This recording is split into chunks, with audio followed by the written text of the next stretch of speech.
저희가 이 긴급 좌담회를 열게 된 배경을 간단히 말씀드리면 지금 법사위의 자사지 소각 의무와 3차 상법 개정안이 지금 이제 상정이 됐는데 거기에 관련돼서 이제 법무부가 의견을 냈죠. 그래서 기본적으로 자사주 소각 의무화 그 취지는 충분히 공감한다.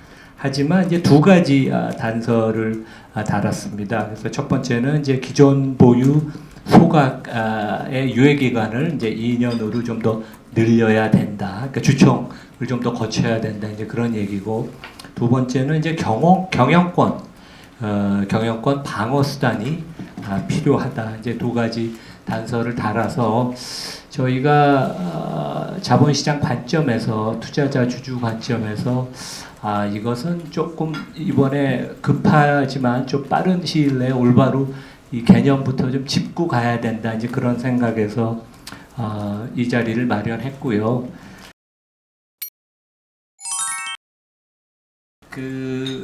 이제 이 배경인데요. 제가 말씀드린 것처럼 뭐 심각하게 지금 뭐가 이렇게 법안이 그 법무부에서 냈다는 것보다는 이제 의견인데, 근데 이게 좀 잘못된 취지로 언론에서 해석이 돼서 언론 주요 일간지, 경제지, 그 다음에 사설에서도 이게 좀 악용되는 경향이 있어요. 그래서 이제 법무부 의견을 보면 경영권 방어 공백 발생 우려. 그래서 이제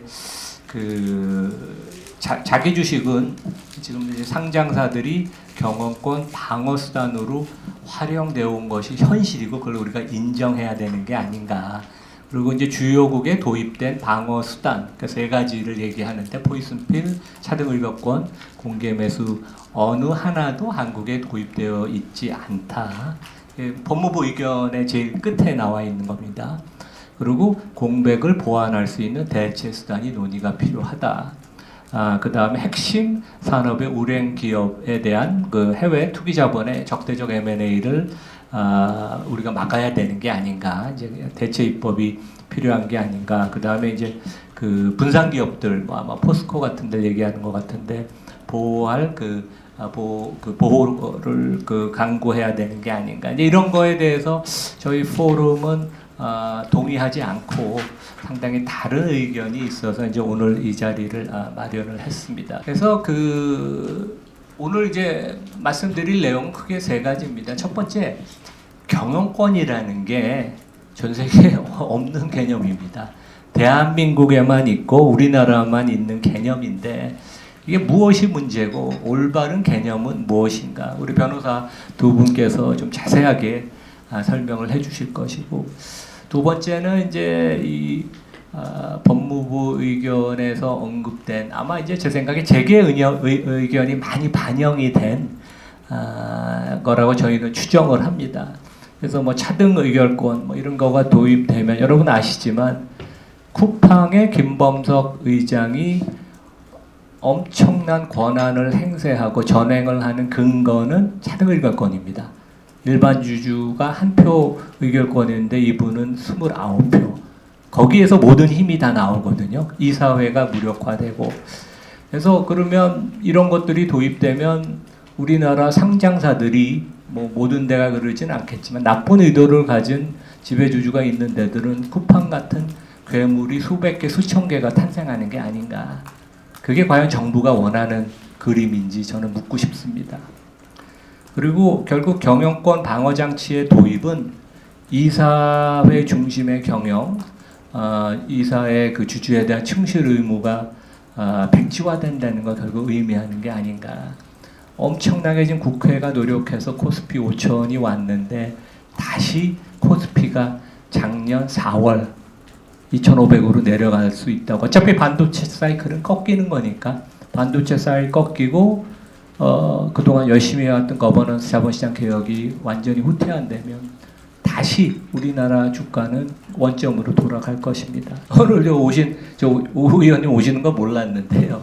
저희가 국정감사에 아주 좀 인상적인 그런 증인 그과의 대화가 있었습니다. 그러니까 롯데 지주사의 사장님을 모시고 그 자사주에 대해서 제대로 이해하는가. 근데 이걸 보면 멀쩡한 CEO인데 이게 우리나라 기업이 경영자들이 항상 거짓말을 하는 게 그냥 익숙하구나. 이제 그런 것을 아실 수 있습니다. 한 2분 30초만 잠깐만 한번 들어보시죠. 네, 고정욱 롯데주주 사장님 증인으로 출석해 주셔서 고맙습니다. 그리고 아마 이게 이제 자본시장 활성화 차원에서 저희가 자사주 논의를 하고 있는데 이제 입법의 쟁점이기 때문에 나오셨다 이런 말씀을 좀 드립니다.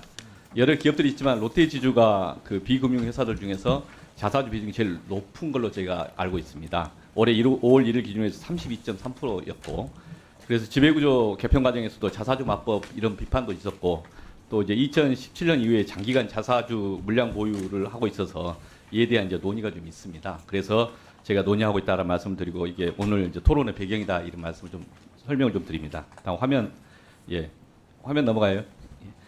이 다음 페이지 보여주시죠. 다음 페이지. 증인께 물어봅니다. 이게 자사주가 자산입니까? 그러니까 이제 저희는 그 자사주는 회사의 자산이라고 말씀을 드리고 있습니다. 네. 자산입니까? 그 자산을 이제 여러 가지로 그 해석할 수가 있는데요. 저희가 이제 활용할 수 있는 부분이기 때문에. 그러면 회사법상 또는 기업 회계 기준상 자산인가요? 아닙니다. 그 자본의 차감 항목으로 들어가 있습니다. 회계 기준. 다음 화면 보시죠. 롯데지주 반기 보고서에 보면 자본으로 회계처리를 하고 있습니다. 공개된 자료들 제가 그대로 가져온 것입니다. 자기 주식은 자본의 구성 요소 맞죠? 예, 맞습니다. 그래서 실제 자본으로 회계 처리하고 있는데 자사주를 자산이라고 하면은 저희가 이게 봉이 김선달이 대동방구를 파는 듯이 그런 식의 오해를 유발하는 거 아닌가 싶어서 물어봅니다. 일부 경제지 사설에서도 기업 현금 자산 절반 태우는 자사주 강제소각 쭉 내용에 자산이라고 주장을 계속 하셔서 그게 맞는가? 왜냐하면 회사가 이제 주식을 발행하고 돈을 받는 거잖아요, 주주로부터. 근데 자사주 취득하면 다시 이제 주식을 취득하면서 돈을 반환해 주는 것이니까 이건 자본금에 관한 기본 논리 아닌가요? 예, 맞습니다. 네. 예. 두 번째, 자사주에 대해서는 실제 권리가 없습니다. 저희가 알기로는 회사 가지고 있는 것에 대해서 자기 주식은 아무 의결권도 없고 현금 배당이든 주식 배당이든 배당 불가능한 거죠. 예, 맞습니다. 이 점은 잘 알고 계시는 거죠. 예. 저희가 이제 이런 것들 때문에 이제 자사주 논쟁을 계속 하고 있다는 거고요. 예, 저희가 뭐 더 들으면 좋은데 오늘 뭐 토론할 내용이 많아서 여러분들 시간 되시면 한번 다시 들어보시면 약간 놀랍죠. 처음에 자사주는 자산이다 그러고 그 재무회계를 들여대니까 아이고 아닙니다. 즉시 180도 유턴을 하는. 그러니까 이게 어떻게 보면 우리나라 대기업들 아니면 경영자들한테 만연한 이제 그런 거짓말을 하는 게 너무 익숙한 게 아닌가. 국회에서요. 원래 그 자사주는 2011년까지 이제 2011년 이후로 큰 변화가 있었습니다. 그 전에는 이제 자사주가 예외적으로 허용이 됐고 소각을 했었는데 2011년 이후로는 이러한 그 변화, 제 생각에는 아마 많은 그 기업들의 어떤 뭐 의견이 반영이 된 어떻게 보면 주주 평등의 원칙, 뭐 지금 이제 많이 최근에 이루어진 기업 거버넌스 개선 노력과 정반대 그러한 그 입법 이 2011년에 이루어져서 여기까지 이제 이거를 악용돼서 상장사들이 온 것으로 생각을 합니다. 그래서 이제 제가 몇 가지 자사주 팩트를 말씀을 드리겠습니다. 이거 이제 주요 언론 일간지에 나왔던 것인데 비자발적 자사주도 소각을 하게 되면 회사의 재무 부담과 투자 위축을 불어넣는다. 밸류업의 역설이다. 근데 저희는 이것은 전혀 사실이 아니라고 자신 있게 말씀을 드립니다. 자기 주식은 그 시장에서 사거나 아니면 M&A를 통해서 회사에 들어오거나 취득하는 순간 자기 자본에서 차감된 겁니다. 그걸로 그냥 그 주식은 없는 것이라고 생각을 하시면 되고 결국 현금 흐름 관점에서 이게 어떻게 임팩트를 미치냐를 봐야 되는데 소각 여부는 소각을 하든 안 하든 현금 흐름, 재무상 그 회사의 그 재무 건전성과는 전혀 상관이 없습니다. 왜냐하면 회사 주식을 시장에서 사는 순간 현금의 유출이 있고 그 이후로는 현금 흐름의 변화는 없다. 오히려 주식을 소각을 하면 주가의 밸류에이션이 올라가서 여러 가지 긍정적인 효과가 있죠. 그러니까 전혀 사실이 아닌 왜곡된 기사입니다. 요것도 이제 어디 언론사에 나왔던 것인데 조금 너무 우리나라 기업들 경영진들이 과도한 주장, 어떻게 보면 엄살을 피우는 것 같아요. 저희도 이제 신영증권 케이스를 얘기했고 우리 오 의원님께서 페이스북에도 올리셨는데 자사주가 53%입니다. 전체 발행 주식 수에 지배주주 패밀리가 21%를 들고 있고 그래서 어떻게 보면 자사주를 소각하든 안 하든 자기 주식 자사주는 카운트를 하는 게 아닙니다. 시가총액 계산할 때도 그렇고 그래서 실제 이 회사는 경영진의 지분율이 21%라고 주장을 하지만 실제 지분율은 44%입니다. 뭐가 경영에 대한 위협이 있다는 얘기인지 모르겠습니다.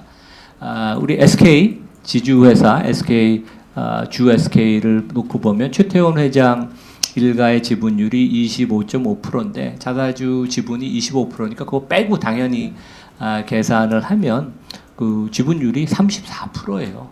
그러니까 뭐 이미 지분율이 상당히 높은데 우리가 자사주를 빼고 의결권을 계산을 해야 되니까 훨씬 실제 의결권 지분율은 높다고 봐야 된다. 그러니까 경영권의 위협을 받는다는 게 대단히 사실이 아니고 이제 엄살이다. 이제 그런 말씀을 드리겠습니다. 저희가 이제 이 세미나를 준비한다고 주말에 여러분도 잘 아시는 네덜란드 연금의 박유경 대표 홍콩 이제 돌아갔습니다. 지난주에. 그래서 얘기를 하다가 본인이 날라오고 싶다고 참석을 하고 싶다 그러는데 이제 홍콩 일정이 있어서 못 온다 그러는데 이런 얘기를 주셨어요. 본인의 의견을 제가 그대로 받아 적은 겁니다. 가령 지금 재계가 주장하는 경영권 방어가 법적으로 도입이 된다면 한국 시장은 PBR 0.3배로 돌아갈 것이다. 제가 얘기하는 2,500이 아니라 코스피 이것은 아마 2,000 밑을 얘기하는 걸 것입니다. 지금 PBR이 1.5배에서 1.8배 계산하는 거에 따라서.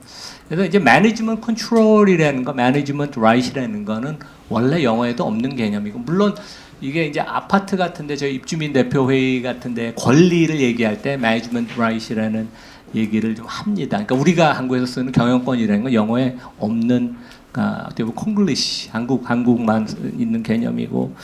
이게 이제 결국 이렇게 되면 지배주주와 경영진은 이사회와 일반 주주 위에 군림을 하고 성과와 상관없이 영구히 컨트롤을 하는 그러한 상황으로 가서 결국 이런 시장 이머징 마켓에서도 가장 낮은 단계의 밸류에이션을 받는 PBR 0.3의 밸류에이션을 줘야 되는 그만큼 페널티 디스카운트를 부과해야 된다는 이게 박유영 대표 본인 의견을 제가 명확하게 전달하는 겁니다. 그러니까 글로벌 투자하는 유럽의 가장 대표적인 연금에서 이런 의견을 제시를 했습니다. 경영권 방어 안정장치가 법적으로 도입이 된다면 이 정도의 시장에 대해서는 국제투자가는 생각을 한다. 이제 그런 말씀을 드리겠습니다. 주제는 오늘 이렇게 좀 5개를 해가지고 하나에 한 10분 정도 목표로 하고 있고요. 일단은 먼저 첫 번째를 한번 시작해 보겠습니다. 경영권이라는 개념에 대해서는 아까 박유경 대표님께서 정말 한국에만 있고 세계적으로는 없는 개념이다 이런데 이게 도대체 무슨 우리도 참 굉장히 그냥 흔하게 쓰고 있잖아요. 경영권. 저는 사실은 굉장히 의도적으로 피하고 지배력 또는 지배권이라는 말을 의도적으로 쓰고 있습니다. 그래서 많은 기자님들도 앞으로는 좀 많이 그렇게 써주셨으면 좋겠고요. 왜 그렇게 써야 되는가에 대해서 한번 좀 말씀을 나눠보겠습니다. 보시면서 말씀을 한번 쭉 해볼까요? 네.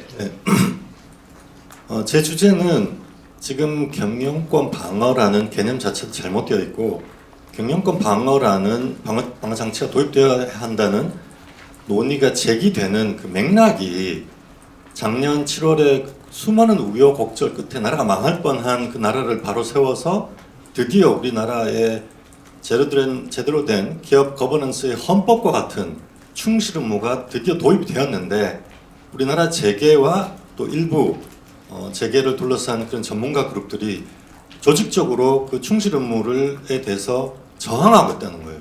그걸 지키지 않으려고 어떻게든 회피하려고 어떻게든 사각지대를 만들어서 그 사각지대를 제도화하려고 계속 시도하고 있고 지금 논의되는 경영권 방어 장치 도입 논의도 그런 맥락에서 작년에 도입된 충실 의무를 회피하기 위한 그런 의도가 아닌가 저는 그렇게 의심을 하고 있다는 말씀을 드리겠습니다. 경영권은 결론만 이제 먼저 말씀드리면 아까 박유경 이사님께서 말씀하셨듯이 경영권은 권리가 아닙니다. 그래서 경영권이라고 매니지먼트 라이트라고 하면은 세모난 네모처럼 모순이에요. 그 자체가 경영에는 권이란 말을 붙일 수가 없어요. 경영 책임. 경영은 이사회가 주주 전체를 위해서 복무해야 하는 책임을 의미하는 거지. 그게 무슨 라이츠 누군가가 소유하고 있는 사적 이익을 보호하기 위한 권리가 될 수가 없는 거예요. 그래서 경영권이란 말이 없는 거예요. 영어에는. 그런데 우리나라는 경영권 방어 장치라는 논의 계속되고 있고 그것은 작년에 도입된 충실 의무를 회피하기 위한 시도다.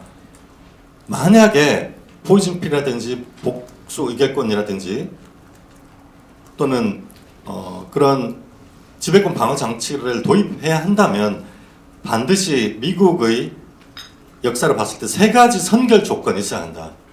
세 가지 선결 조건. 이사회 독립성 그리고 충실 의무 작년에 도입된 충실 의무에 대한 대법원 판례 그리고 그런 사법부의 공정한 심사 이러한 선결 조건이 충족되고 그것이 확인되고 그 다음에 그러한 지배권 방어 장치 도입을 논의해야 한다. 만약에 그런 선결 조건 없는 상태에서 도입 시도는 미성년자에게 운전 면허를 허용하지 않은 논의와 같다. 이런 말씀을 이제 드리겠습니다.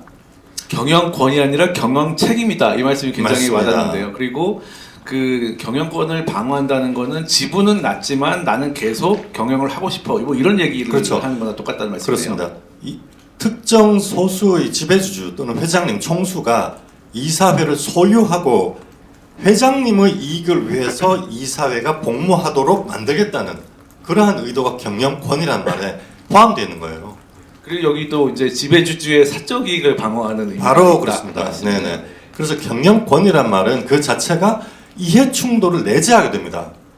원래 이사회는 경영 책임으로서 주주 전체에게 복무해야 돼. 주주 전체의 이익을 위해서 복무하게 돼 있는 책임이 있고 그것을 관철시키기 위해서 작년에 충실 의무가 도입된 거거든요. 그 취지고 여태까지는 이사회가 회장님과 총수를 위해 일해왔단 말이에요. 그래서 이사회가 거수기였단 말이죠.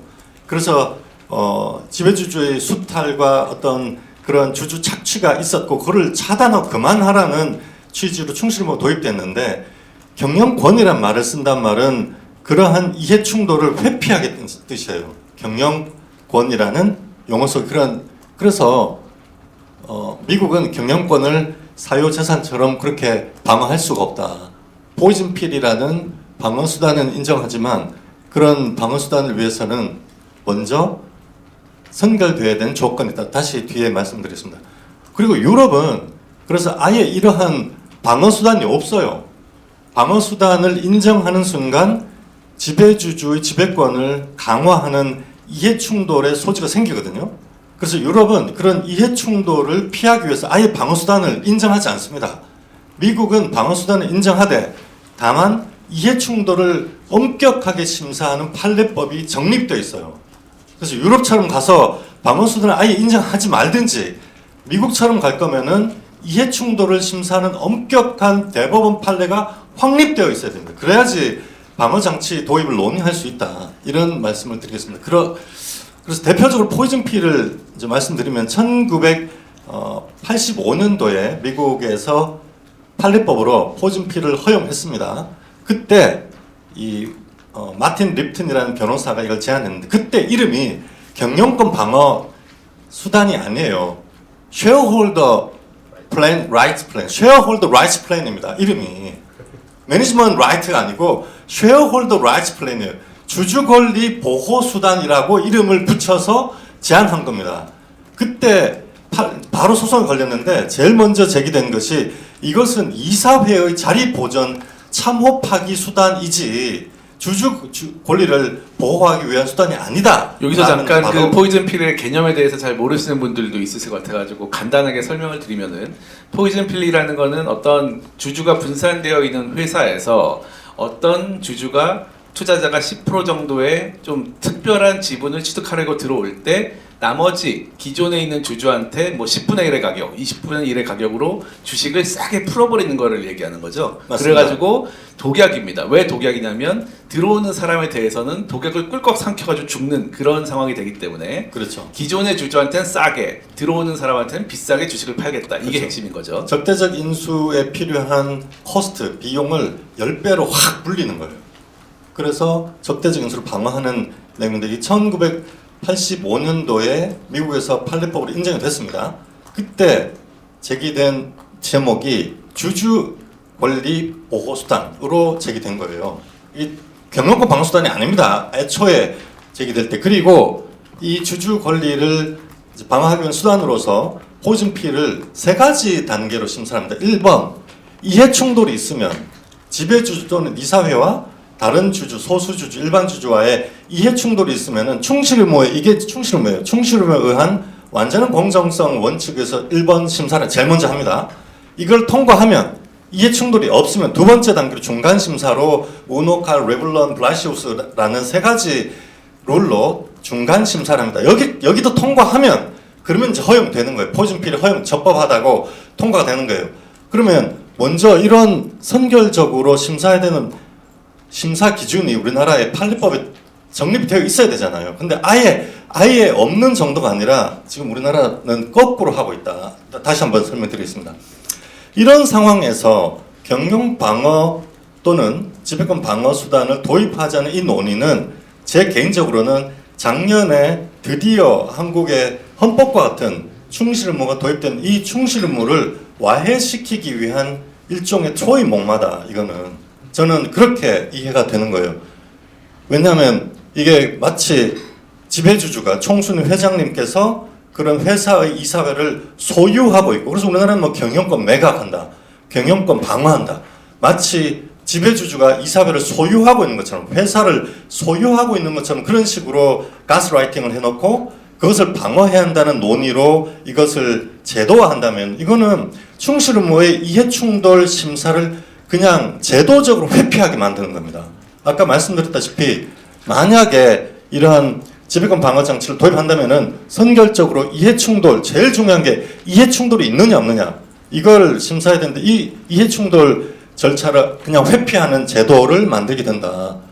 사각지대를 합법적 제도로 만들려는 시도다. 자 그러면 우리나라에 과연 이런 3가지 선결 조건이 확립되어 있느냐 또는 확립되고 있느냐 반대로 가고 있다는 거예요. 반대로. 1번 제일 중요한 게 작년에 도입된 충실의무에 관련된 완전한 공정성 원칙이 대법원 또는 하급심에서 판례가 인정하고 있느냐 거꾸로 가고 있습니다. 저희가 이 포럼을 세미나도 한번 했으니까 포럼 세미나 한번 참고해 주시고요. 태광산업과 고려아연에 관한 자사주 처분에 관련해서 가처분 심사가 있었는데 2번의 법원 판결이 있었어요. 그런데 그때 뭐라고 그랬냐면 이 충실의무의 도입의 실무적인 핵심은 뭐냐면은 이해충돌 있는 거래에서 공정성에 관한 입증 책임이 지배주주 또는 회사로 전환된다는 겁니다. 원래 소송을 하면은 원고인 소수주주가 그 거래의 위법성을 입증해야 됩니다. 일반적으로는. 그런데 미국의 이 충실의무, 완전한 공정성이라는 이 심사 기준에 의하면은 이해충돌 있는 거래에서는 입증 책임이 회사 또는 회장님에게로 전환된다는 거예요. 그래서 못하는 거예요. 그런 이해충돌 거래를 못하게 소송법적으로 막아놓은 거예요. 차단을 시키는데 입증 책임 전환을 인정하지 않으면은 충실의무는 그냥 종이 호랑이에 있으나 마나한 의무입니다. 그런데 작년에 태광산업과 고려아연에 관한 가처분에서 명확하게 우리나라 법원은 이 거래는 지배주주의 지배권 보호만을 목적으로 했다고 단정할 수 없다라고 박았어요. 그 말은 무슨 말이냐면 입증 책임이 여전히 주주에게 있다는 뜻입니다.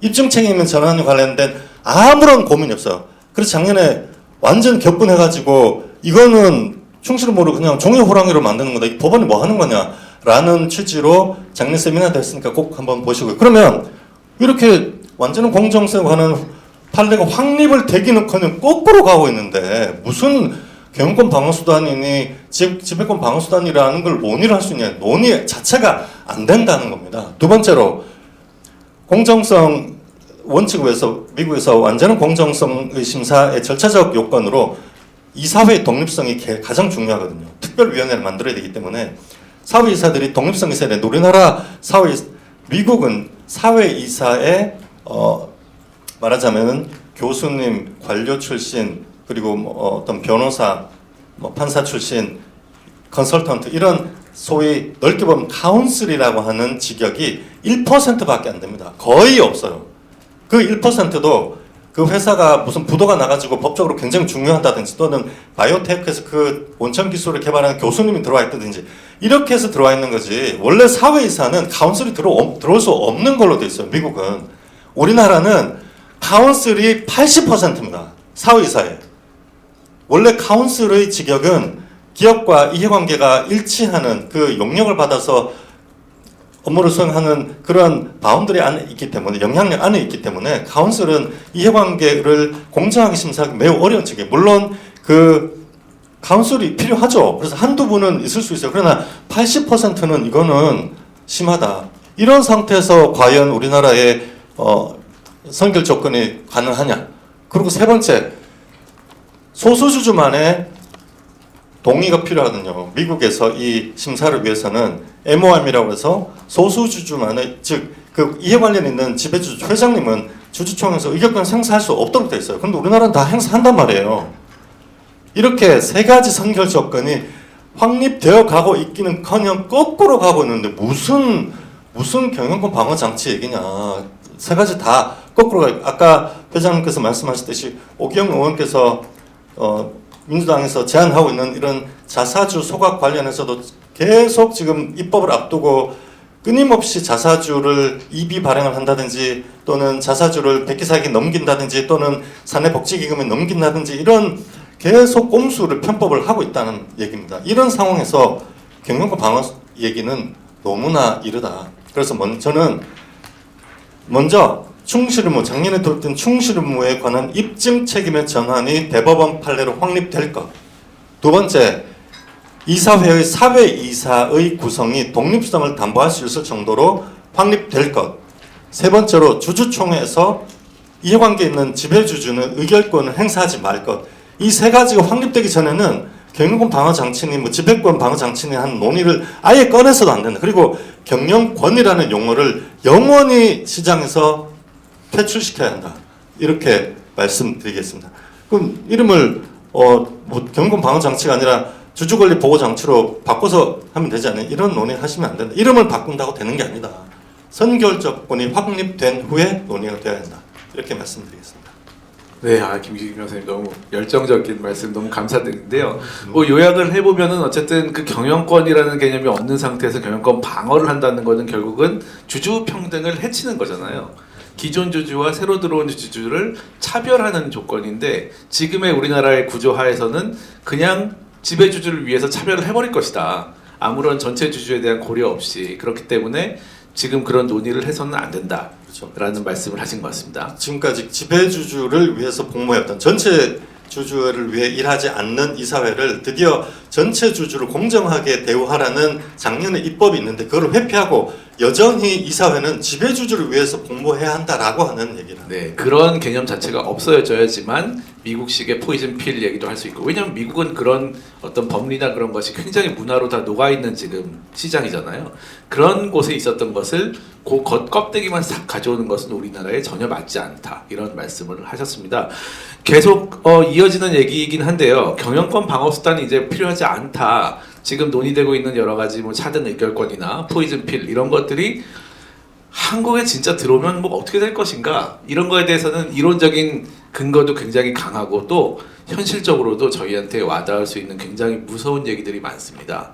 이론적인 얘기는 뭐 짧게 한번 좀 정리를 한번 해볼까요? 예. 예. 아까 김규식 그 회장님이 이제 대부분 핵심 개념 말씀해 주셔서 저는 이제 시장 참가자로서 조금 쉽게 조금 뭐 말씀드리고 싶은데요. 일단 여기서 오신 기사님들께서 제일 아셔야 되는 부분은 이제 자꾸 이제 그 이번에 뭐 재계나 이런 데서 뭐 외국에는 다 경영권 방어 장치가 있는데 한국에는 없다라고 자꾸 그렇게 하잖아요. 그리고 이번에 급기야 이제 그거를 그대로 받아가지고 저도 그 말씀 한번 드리고 싶어요. 사실 기존의 경영권 방어수단 하면은 이미지로 미국, 프랑스, 독일, 일본 동그라미 한국 XX 이 이미지 엄청 돌아다니거든요.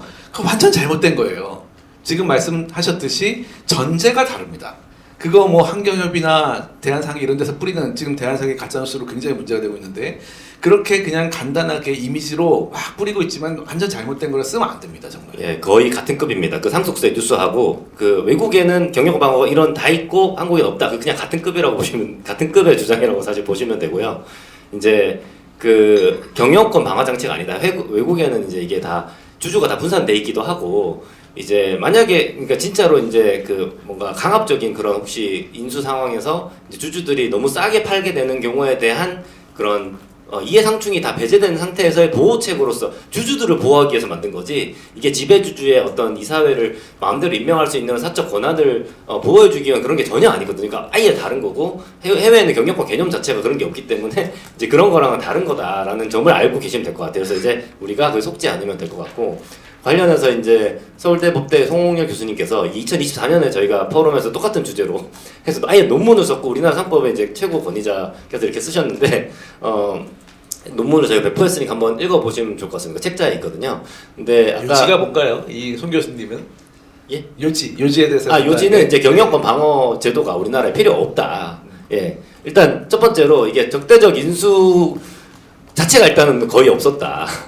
예, 우리나라에 사실상의 지금 적대적 인수 시도라고 하는 거는 거의 없었고, 뭐 그나마 이제 2006년 카라이칸과 KTNG의 분쟁, 그 다음에 2020년 KCGI 한진칼 경영권 분쟁 이 정도고, 뭐 이제 이게 사실상 왜 그러면 적대적 인수가 없냐? 그러니까 지금 적대적 인수 시도가 있을 거기 때문에 뭐 만연할 거기 때문에 보호해야 된다라는 지금 주장인 거잖아요. 근데 인수가 하나도 없었던 이유는 오른쪽에 그 논문에도 나오는데. 이미 기존의 지배주주가 존재하는 경우에는 하기가 어렵다는 거예요. 예. 그러니까 우리나라는 굉장한 특징이 한 뒤에 저희가 그 통계가 있는데 코스피 200기업의 93%의 지배주주가 있고요. 이 지배주주의 평균 지분율은 41.8%입니다. 이 부분이 가장 포이즌 필이나 사든 의결권이 우리나라에 필요 없다는 가장 현실적인 이유거든요. 전 세계에서 주주가 가장 분산된 그 나라 시장이 가지고 있는 나라가 미국, 영국, 일본입니다. 그런데 그런 곳에서 포이즌 필 차등 의권이 있는 거예요. 우리나라는 지금 말씀하신 것처럼 대부분 다 지배주주가 있는 나라입니다. 그래서 완전히 다른 시장의 거를 가져오는 그런 결과가 되는 거죠. 예. 지배주주가 있으면은 그러니까 이게 누가 사람들이 착해가지고 이게 적대적 인수를 안 하는 게 아니에요. 그러니까 회사가 주가가 굉장히 저평가되는데도 불구하고 적대적 인수 시도가 우리나라에 없는 경우 사실 너무 없어서 문제입니다. 그러니까 되게 편안하게 이제 주가 저평가시키고 경영 실패해도 난 안 쫓겨나니까 대충 해도 되는 거잖아요, 경영. 이제 그런 건데 이제 그 이유는 우리나라에는 지배구조가 이렇게 돼 있는 거고 일본은 이제 메가더가 이제 그 미군정 시절에 재벌 다 해체해버린 거고요. 우리나라는 이제 그렇지 않기 때문에 이게 누가 적대적 인수를 할 수가 없습니다. 예. 누가 해도 예를 들면 누가 42% 갖고 있는데 진짜 기적적으로 누가 51%를 사도 기존에 42% 누가 있는 상황에서는 회사를 제대로 경영하기 힘듭니다. 그래서 근데 외국에는 다 분산 소유 기업이고 누가 10% 이상 들고 있는 경우가 거의 없습니다.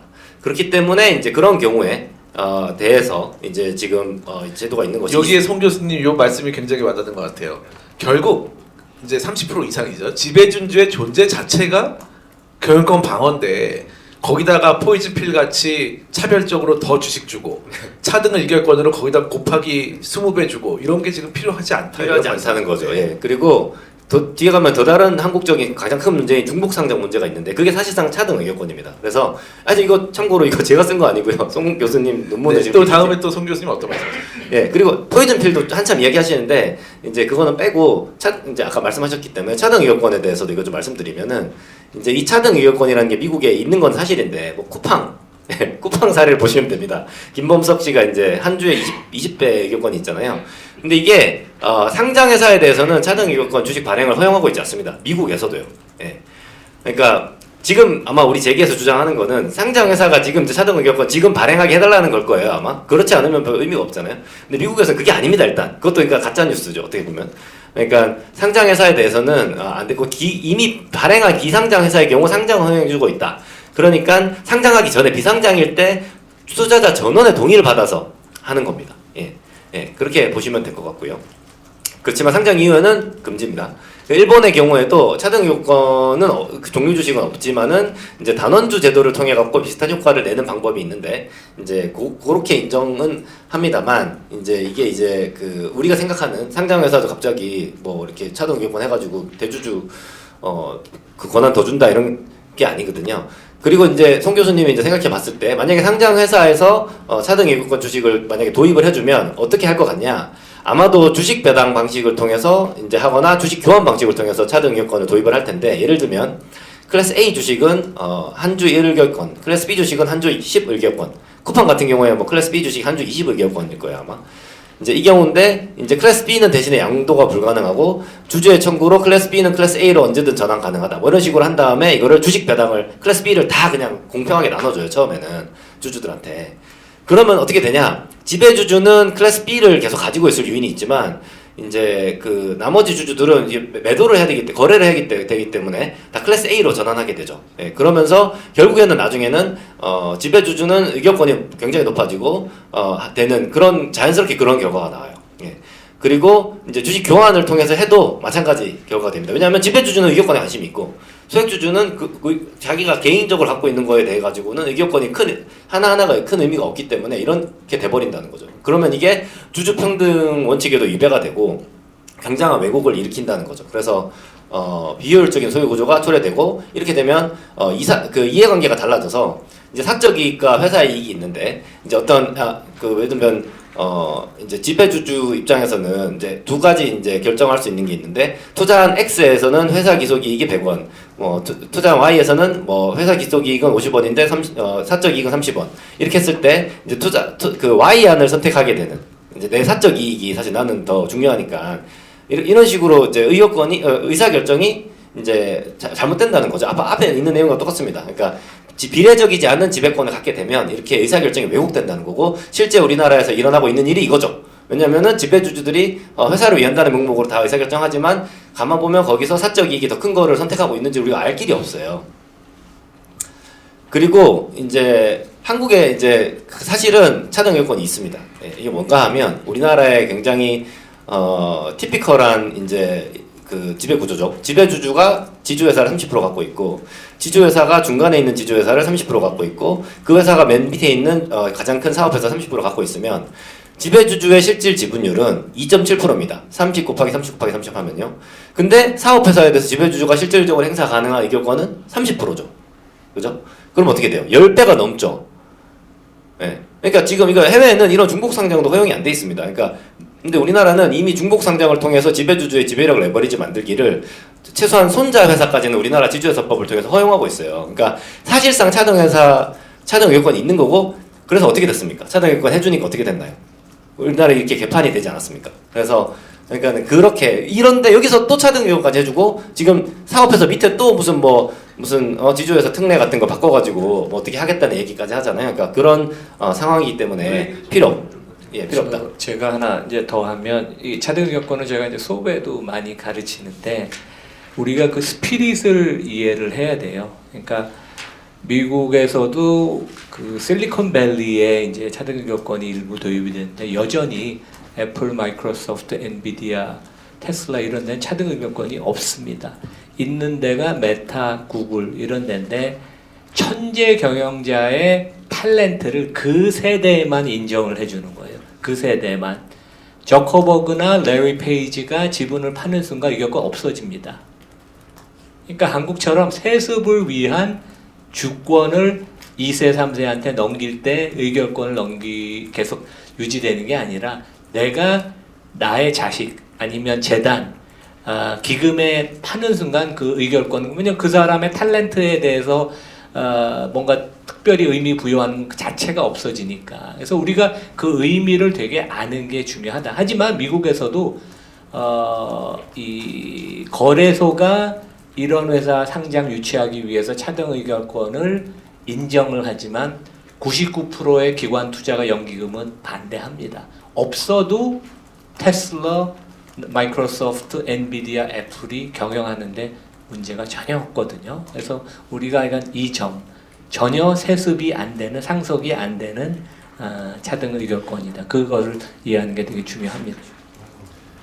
그 실질적으로 한국에는 이미 차등 의결권이 도입되어 있다.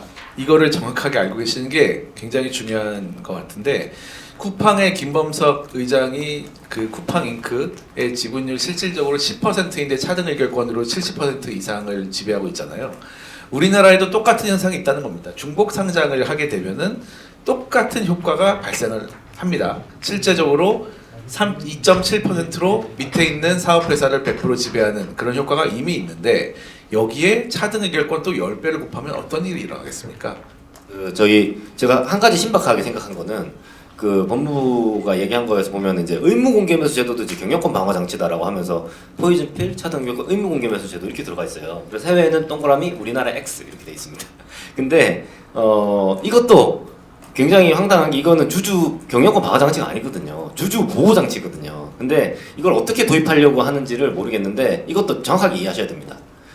그 의무 공개 매수 제도가 어떤 개념에서 생각하셔야 되냐면은 우리나라 상법에도 보면은 조직 재편이라는 게 있거든요. 그러니까 예를 합병, 포괄적 주식 교환, 영업의 전부 또는 중요 일부 양수도, 물적 분할 이런 게 있을 때는 주총 특별 결의가 일단 있어야 되고 그 다음에 주주에게 주식 매수 청구권을 인정합니다. 그러니까 굉장한 큰 변화가 있기 때문에 저는 이거 모르고 투자했는데 우리 주주 입장에서 봤을 때 나는 회사가 이렇다고 알고 투자했는데 갑자기 큰 변화가 있으면은 이 정도의 변화가 있으면은 나에게 매도할 권리도 주고 특별 결의도 필요한 그런 게 이제 상법의 원리인데 근데 사실은 생각해 보면은 갑자기 내가 이 삼성전자 지배주주가 이재용인 줄 알고 투자했는데 갑자기 그 천준범으로 바뀌었다. 어이 뭐야 이거 이러면서 나는 다시 팔고 싶을 수도 있잖아요. 매수하셔야 되는 거 아니에요? 근데 이제 그거를 갖다가 이제 그 투자자 보호 장치가 지금 없는 거예요. 예. 그래서 이제 그런 취지 사실 가장 기본적인 거는 그런 거예요. 그러니까 이거를 사실 그 금융 계약에 보면은 뭐 여러 가지 뭐 계약에 보면 체인지 오브 컨트롤이라는 보호 장치가 있습니다. 대출도 지배주주가 바뀌면 갚아야 돼요. 예. 예, 그런 식입니다. 그래서 그런 거고, 근데 이제 그래서 지배주주의 변동이나 혹은 지배주주 지분율이 늘어나는 것조차도 조직 재편에 준하는 중요 변화라는 거죠. 원래 20% 대주주가 제가 SM에 예를 들면 이수만 씨가 20% 갖고 있으니까 투자했는데 이수만 씨가 갑자기 50%를 갖고 있어요. 그럼 저희 투자 안 해요. 왜냐면 이수만이 전행을 할 수 있는 그런 그 상황이 더 심하잖아요. 그럼 어차피 아무것도 할 수 있는 게 없기 때문에 저는 투자 안 하거든요. 이것도 마찬가지로. 그래서 밑에 경우를 4개를 해놨는데 예를 들면 최대주주 지분율이 35%인데 신규로 누가 이거를 취득을 해요. 그러면 이건 지배주주의 변경이기 때문에 조직 재편에 준하는 중요 변화. 투자자 보호가 필요한 거죠. 이럴 때 의무 공개면서 필요한 거고 지배주주가 없는 분산 소유 기업 우리나라 거의 없고 외국엔 대부분 이런 경우입니다. 이런 경우에 누군가 장내매수 공개매수를 통해 갑자기 30%를 확보해서 최대주주가 돼요. 그럼 이건 뭐야? 우리나라 사람들이 이거에 대해서 의무 공개매수 해야 된다고 지금 생각 안 하고 있을 거예요. 다들 대주주 M&A 하는 것만 생각해서 이것도 투자자 보호해야 됩니다. 왜냐면 원래 다 분산돼서 서로 견제가 가능한 지배구조에서 누구 한 명이 갑자기 30% 이럴 때 포이즌필 같은 게 원래 될 수 있는 거죠. 그죠? 미국 같은 데서는. 근데 이제 세 번째는 최대주주 지분율이 35%인데 누군가 장내매수 공개매수를 통해 30% 지분 확보한다. 이거는 지배주주의 변화가 없죠. 이런 거는 이제 오히려 보호 대상이 아닌 거죠. 근데 마지막으로 이제 최대주주 지분율이 35%인데 이 사람이 추가로 사서 지분율 60%까지 높이려고 한다. 이거는 이제 기존 지배주주의 지배력이 강화되는 거기 때문에 이것도 조직 재편에 중요한 그러니까 이렇게 봐서 이거에 대해서 사실상의 매도권을 준다고 사실 봐야 되는 거지. 이게 무슨 인수하려고 하는 사람이 사기 어렵게 만들어서 경영권을 보호하는 그러니까 기존 지배주주를 보호하는 그런 장치가 아니다. 그리고 그런 식으로 입법하면 안 되는 거죠. 그래서 이제 이거를 만약 입법을 한다면 이런 식으로 돼야 되는 거죠. 그러니까 아까의 취지라고 하면은 이거를 이제 하여튼 100% 당연히 100% 주주가 평등하니까 하면 100% 의무적으로 하도록 하되 그러니까 신규로 누군가 일정 규모 이상 지분을 취득하면서 최대 주주가 되거나 아니면은 일정 규모 이상을 보유한 최대 주주가 추가로 지분을 취득할 경우에도 발동되는 이런 식으로 하면 이제 아까 그런 취지가 될 건데 아마 이거 말고 다르게 누군가가 신규 취득을 하는 거를 막게 하는 정도의 그런 방향으로 제도를 만든다면 그 경영권 방어 장치가 될 텐데 그렇게 되면은 오히려 주주 가치에 저해되는 그런 결과가 되는 거죠. 네, 어쨌든 그 의무 공개 매수 제도도 경영권 방어 수단이 아니다라는 말씀 간단하게 해주셨고요. 자, 그러면 이제 아까 이제 회장님 말씀하신 것 중에 이제 제일 저희한테 와닿은 좀 진짜 그런가 하는 말이 외국계 투기 자본의 적대적 M&A로부터 우리나라 기업을 보호해야 된다. 그렇기 때문에 경영권 방어선이 필요하다라는 얘기가 나온 것 같습니다. 뭐 이 말만 들으면 누가 반대를 하겠습니까? 그렇죠? 그런데 과연 외국계 투기 자본이라는 게 있다는 건가? 적대적 M&A라는 건 실제적으로 그럼 우리한테 위협이 있는 건가? 사실 우리가 실제로 그런 위험이 없는데 계속 그런 거를 강조한다는 말을 가스라이팅이라고 합니다. 그래서 심리적으로 지배를 하는 거죠. 과연 그런 심리적 지배는 아닌가? 우리가 굉장히 진지하게 한번 생각해 볼 필요가 있다고 생각을 하거든요. 실제로 과연 우리나라의 어떤 기업에 대해서 적대적 M&A라는 건 사실은 잘못된 말입니다. 왜냐하면 기존 경영진이 잘못한다면은 바꿔줘야 되거든요. 거기에 대해서 반대를 한다고 해서 적대적이라고 이런 말 요즘 잘 쓰지 않습니다. 사실은 그 동의하지 않은 인수 이런 말을 쓰죠.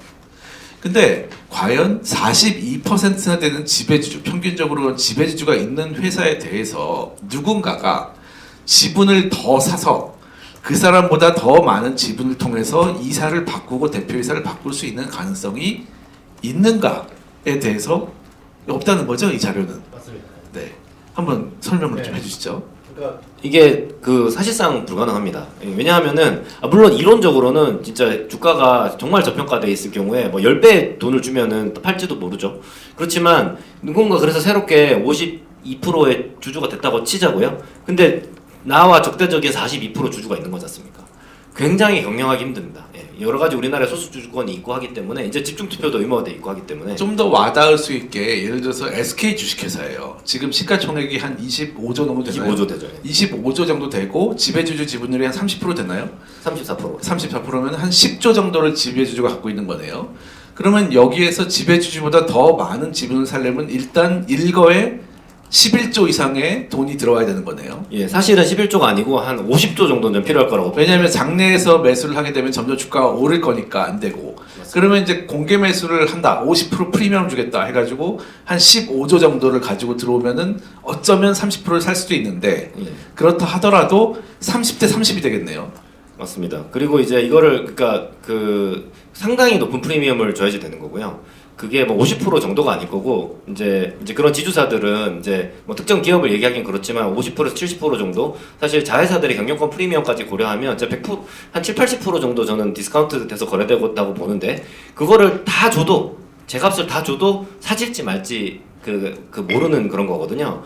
그런데 샀다고 쳐도 상대방이 이제 50% 내가 확보를 해도 상대방이 33%를 갖고 있는 상태에서 이 사회를 장악하고 있는 상태면은 그러니까요. 이 우리나라의 어떤 대기업에 대해서 그 정도의 지분율을 그 취득을 하려면 다른 회사들은 사실 더 많고 SK 주식에서 좀 더 사실 어떻게 저평가돼 있으니까 그 순식간에 어쨌든 10조, 20조의 돈이 들어와 가지고 공개 매수를 한다는 그런 상황은 우리나라에 사실은 한 번도 없었죠. 한 번도 네. 있었던 적도 없고 그런 낌새도 있었던 적이 저는 없는 것 같은데 굉장히 가정적인 논의가 진행되고 있는 것 같고요. 또 다음은 어떤 얘기죠? 예, 그래서 그러면 이제 그럼 지배주주 있는 데는 알겠는데 그럼 분산 소유 기업에 대해서는 어떻게 생각하냐? 그런 말이 또 있더라고요. 그래서 근데 이제 분산 소유 기업이 몇 개 없습니다 우리나라에. 그걸 그렇죠. 아셔야 됩니다. 네. 예. 왠지 많을 것 같이 그렇게 써놨는데 우리나라에 이제 뭐 사실 너무 작은 기업들은 크게 신경 쓸 것도 없고 실제 분산 소유 기업도 별로 없습니다. 작은 기업들은 그나마 코스피 200기업 중에 분산 소유 기업 리스트가 이 정도예요. 한 페이지에 나오는데 보시면은 시가총액이 보시면은 이제 뭐 IM 금융지주, BNK 금융지주는 좀 작지만 나머지는 10조 원이 넘습니다. 그래서 이거에 대해서 누가 적대적 인수를 하려면 최소한 진짜 5조 10조를 한꺼번에 불확실한 공개 매수에 이제 드려야 된다는 건데. 근데 이제 그 실제로는 이제 여기에서 그러면 엄청 전략적으로 중요한 회사가 있다면은 외국인 그러니까 안보적으로 민감하고 그런 게 있으면 뭐 외국인 지분 취득 제한 이런 걸 법으로 차라리 그런 거를 지분 하는 게 맞는 것 같거든요. 그러니까 예를 들면 KT 같은 경우에는 전기통신사업법에 따라서 외국인 지분 합계가 49% 넘어갈 수 없습니다. 예, 방송이나 이런 데 다 그렇게 돼 있고 여기도 보면 은행들 같은 경우에 보면은 4% 이상 살 수가 없어요. 그리고 BNK 같이 지방은행은 15%입니다. 그러니까는 여기 보시면 여기서 만약에 적대적 인수가 가능한 나라 회사가 뭐가 있을까 보면은 KTNG, 포스코홀딩스, 네이버 이렇게 세 개밖에 없거든요. 결국은 네이버, 포스코, KTNG를 위한 법을 만들겠다라는 뜻이네요. 그런데 제 생각에는 네이버하고 KTNG는 누가 와가지고 그 10조를 내지는 않을 것 같고 결국은 포스코를 위한 법을 만들겠다는 건데 그러면 그냥 포스코를 위한 어떤 법을 만들면 되지 왜 이거를 2,000개 상장회사에 적용되는 법을 만들려고 하는지 잘 모르겠네요. 맞습니다. 하나뿐인 거예요, 사실은. 예. 그 이제 우리 재계에서 이제 이런 투자가들 얘기하는 게 이제 제가 40년 금융에 있어서 뭐 전 세계 투자가들 다 만나보고 한국에 오는 사람들도 다 저희 포럼 방문하는데 얼마나 그 무지하고 거짓말을 하느냐. 그러니까 얼마 전에 그 데니얼 로브 미국의 되게 유명한 행동주의자가 SK 하이닉스랑 SK 스퀘어 지분 인수했다고 어디 경제지 일면에 나왔는데 그분이 액티비스트 포지션을 전 세계에서 몇십 년 동안 몇십 개 몇백 개를 했지만 한 번도 우리가 보통 얘기하는 컨트롤을 가져본 적이 없어요. 우리 이웃 나라의 소니, 일본의 소니, 파낙 뭐 이런 데 다 인수했는데 결국 본인들이 생각하는 밸류에 도달하면 다 처분하고 자본 차익을 먹는 게 시대 차익을 먹고 돈을 버는 게 목적이지 그분들이 뭐 동경에 와서 거주할 것도 아니고 한국에 와서 뭐 압구정동에 살면서 기업을 경영할 가능성은 제로입니다. 제로. 그런 적이 전 세계에서 행동주의나 이러한 보통 우리가 얘기하는 헤지펀드가 경영권을 인수하는 가능성은 0.0001% 가능성은 없다. 그냥 그것은 팩트입니다. 그래서 얘기할 가치도 없고 그 얘기를 꺼낸다는 게 우리가 얼마만큼 금융 문맹인지 이제 그런 거고 그거는 얘기할 가치도 없는 가능성이 없는 이제 그런 거라고 생각을 합니다. 그리고 여기서 이제 많이 등장하는 얘기로 투기적 자본이라는 얘기가 있습니다. 그 투기적 자본을 가지고 지금 회장님 말씀하신 것처럼 싼 주식을 사가지고 비싸게 파는 거를 투기적 자본이라고 그걸 굉장히 부정적으로 보는 사실은 시각이 좀 있거든요. 근데 그게 왜 부정적이게 시장이 돌아가는 원리거든요. 싸게 사서 비싸게 파는 사람이 이익을 받기 위해 시장에 참가를 하는 거지 다른 목적을 위해서 시장을 참가하는 게 오히려 반시장적인 겁니다. 그런데 투기적 자본을 막기 위해 가지고 한다. 이런 프레임 자체가 잘못된 것이고 그런 것들은 굉장히 장려돼야 됩니다. 그래야지 저평가된 기업들에 계속 투자가 들어와서 고평가가 되고 그 너무 고평가가 되면 팔아서 다시 적정한 평가가 되는 이런 시장이 돌아가는 메커니즘이 일어나는 것입니다. 자, 오늘 어쨌든 뭐 여러 가지 참 말씀을 드리긴 했는데 결국은 되게 근본적인 얘기인 것 같아요. 한국 기업이 지금 어떤 기존에 있었던 지배주주, 기존에 경영을 하고 있었던 사람들에게 안정감을 줘야 되는 상황인가, 보호를 해줘야 되는 상황인가라는 근본적인 질문으로 한번 돌아가 보려고 합니다. 왜냐하면 경영권 방어가 필요하다라는 어떤 그런 게 있다면 어떻게 해서든지 해주는 게 맞을 수도 있거든요. 그런데 과연 우리나라 회사들은 그런 상황인가? 아까 말씀드린 것처럼 우리나라 회사들의 많은 부분은 지금 이제 가족 중심 경영을 하고 있습니다. 그리고 2세로 3세로 넘어가고 있는 상황이고요. 또 소유 분산 기업이 일부 있습니다. 그러면 이런 3세 경영을 하고 있는 회사들에 대해서 과연 계속 보호를 해줄 필요가 있는 건가요? 한번 의견을 좀 주시면 좋을 것 같습니다. 저는 이제 이게 굉장히 좋은 비유라고 생각하는데 이제 하여간 이제 근본적인 문제라고 생각합니다. 그러니까 경영 실패로 주가가 크게 하락해도 혈연으로 계속 지금 3세 이제 하고 있잖아요. 혈연으로 계속 경영권 세습하는 게 정말 옳은지 이게 상장 기업, 공개 기업에서 그리고 이제 국가를 위해서도 그리고 아니면은 가장 열심히 하고 뛰어난 사람이 해야 되는지. 예. 이게 마치 이제 이렇게 얘기하면 되게 헷갈려 하는데 저는 그 대통령 선거 관련해서 이야기하면 좀 이해가 쉬울 것 같아서 이제 지지율 10%인 대통령이 있는데 뭐 국정 운영의 안정을 위해서 대를 이은 통치권 방어 장치를 도입하면은 과연 좋을까요? 예. 그러니까 이제 그리고 경영 실패로 실적이 아무리 내려가고 주가가 아무리 내려가도 경영권을 박탈당할 위험이 전혀 없다면은 포이즌 필 이런 거 도입하면 이제 위험이 없는 거죠, 사실은. 그러면은 그 경영진은 주주를 두려워하면서 더 열심히 경영할 건지 덜 열심히 하겠는지, 그러니까 안 잘리는 철밥통인 공무원들이 아니면 혹시 공기업 직원들이 더 열심히 일할까, 아니면 잘릴 위험이 있는 뭐 어떤 그런 직종에서 더 열심히 일을 할까, 이런 거 생각해 보면 너무 자명한 것 같긴 하거든요. 저희 개인적인 생각인데. 그렇죠. 기업에 이제 따라가지고 사실은 어떤 초기 기업인 경우에는 좀 더 그 힘을 모아줄 필요가 있을 시기가 필요하겠지만은 우리나라에 있는 많은 상장 회사라는 것은 이미 그 비즈니스 모델이 성숙을 하고 돈을 어느 정도 벌고 안정감이 있는 회사들이기 때문에 오히려 이런 회사들에 대해서는 더 자극을 줘야 되고 경쟁을 통해서 언제든지 이 가치가 떨어지게 되면 나는 경영을 더 못할 수 있다라는 긴장을 불어넣는 게 훨씬 중요해 보인다는 게 사실 이제 우리 지금 최근 정부가 얘기하고 있는 그 생산적 금융도 바로 그런 궤를 같이 하고 있다고 생각이 됩니다. 근데 돈이 회사 안에만 어떻게 모여 있고 아니면 부동산에만 가 있고 이런 것들을 좀 더 효율적으로 돈을 쓸 수 있는 곳으로 돈을 계속 돌려줘야 되는데 계속 회사들이 3세 승계를 위해 가지고 돈을 모아놓고 이러다 보면은 그 돈이 회사 밖으로 나오지 않죠. 그리고 세금을 아끼기 위해서 점점점 가치도 오히려 떨어뜨리죠. 이거는 경영권 방어 장치를 도입하면 오히려 생산적 금융에 완전히 반대되는 얘기를 하고 있는 것 같거든요. 왜 정부가 한쪽으로는 생산적 금융을 얘기하면서 또 한쪽으로는 경영권 방어 장치 얘기가 계속 나오는지 혹시 어떤 관점에서 이런 게 나오는 걸까요? 네, 하여튼 그런 의문을 좀 많이 가지셨으면 좋겠고요. 그래서 이제 결국은 저희가 경영권 방어 수단이라는 하나의 아이템에서 시작을 한 얘기긴 한데 좀 더 거시적으로 우리나라 경제 그리고 점점점 성장률, 잠재 성장률이 내려가고 있는 우리나라의 경제에서 어떻게 하면 좀 더 매기를 넣어가지고 이 물을 더 흩어줄 것인가, 좀 더 역동적으로 만들 것인가라는 좀 더 큰 그림 하에서 이 문제를 바라봐주셨으면 좋겠습니다.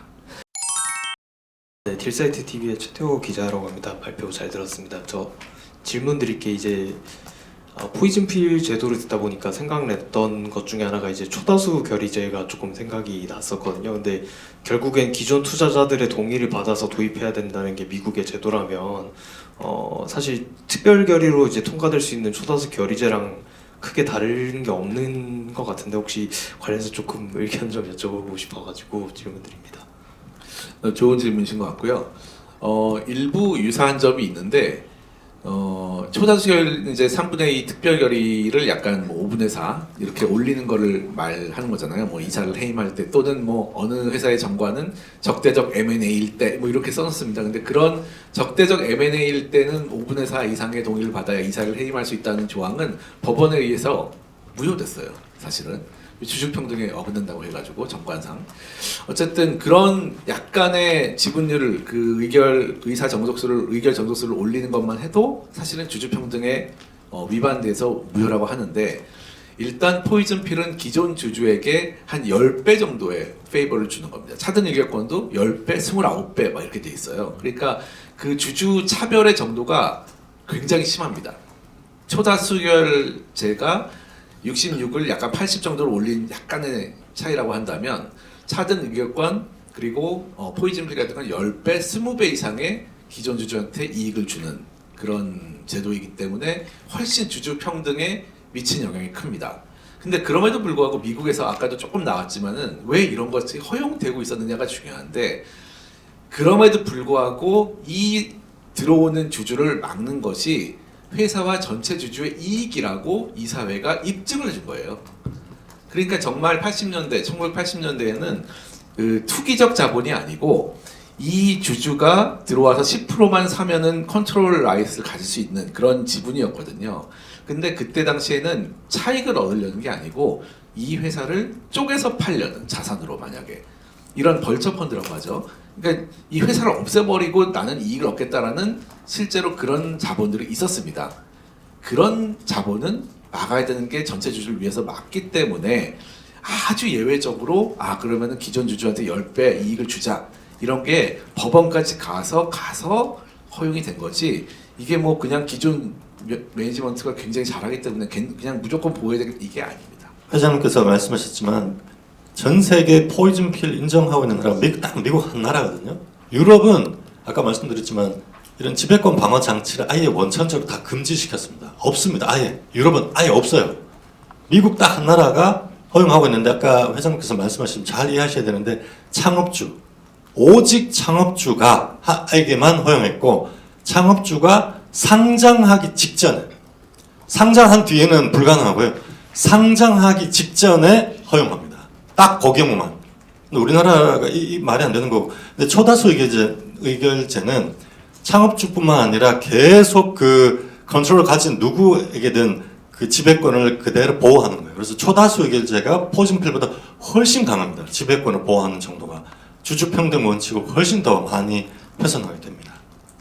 그래서 저는 어쨌든 그 지금 우리나라의 현실에서 뭐 차등 의결권이나 포이즌필이 들어오면은 사실 지금 뭐 좀 미안한 말이지만 쿠팡이라는 회사가 너무 그거를 빨리 보여주고 있기 때문에 한국에 어떤 부작용이 있을 것인가를 72%의 그 차등 의결권을 갖고 있는 그 지배주주가 있는 회사가 어떤 모습을 보여줄까를 너무 잘 보여주고 있기 때문에 좀 피부에 와닿는 것 같습니다.